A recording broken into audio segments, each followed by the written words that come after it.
लॻियूं लॻे M Siddiq petrol pump वटि सरपरस्त आला अंजुमन आरआई आन ब्रिगेडियर बशीर अहमद आरआई ऐं बशीर फाउंडेशन तरफ़ां शहज़ाद अहमद आरआई जी ज़ेर निगरानी में हिक ॾींहं जी लाइ मुफ़्त मेडिकल कैंप लगाई वई, जंहिंमें गम्स इस्पताल गंबट जे माहिर डॉक्टरनि डॉक्टर रिज़वान आरआई, डॉक्टर बख्श अली मंगनेजो, डॉक्टर मोहम्मद यूनिस आरआई ऐं संदन टीम में शामिल मोहम्मद अली आरआई, मोहम्मद यासीन आरआई ऐं सवे मरीज़नि जो चेकअप करण सां गॾु मलेरिया, गैस्ट्रो, एलर्जी ऐं चमड़ी जी बीमारियुनि समेत ॿियनि मुख़्तलिफ़ ख़तरनाक बीमारियुनि जो इलाज पिणु मुफ़्त कयो।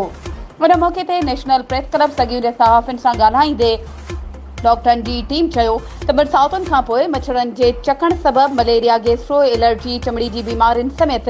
ॿियूं ख़तरनाक बीमारियूं तेज़ी सां फैलजण लॻियूं आहिनि, जंहिंखे नज़र में रखंदे सरपरस्त आला अंजुमन आरआई आन ब्रिगेडियर बशीर अहमद आरआई तरफ़ां शहज़ाद अहमद आरआई जी ज़ेर निगरानी में गम्स इस्पताल गंबट ऐं PPHI जे तावन सां हिक ॾींहं लाइ मुफ़्त मेडिकल कैंप लगाई वई आहे, जंहिंमें सवे मरीज़नि जो चेकअप करण सां गॾु मुख़्तलिफ़ बीमारियुनि जूं मुफ़्त दवाऊं ॾिनियूं वयूं आहिनि। हिन वीडियो खे लाइक करे असांजे चैनल खे सब्सक्राइब करियो ऐं हा, उन सां गॾु बेल आइकन खे प्रेस करणु न विसारिजो।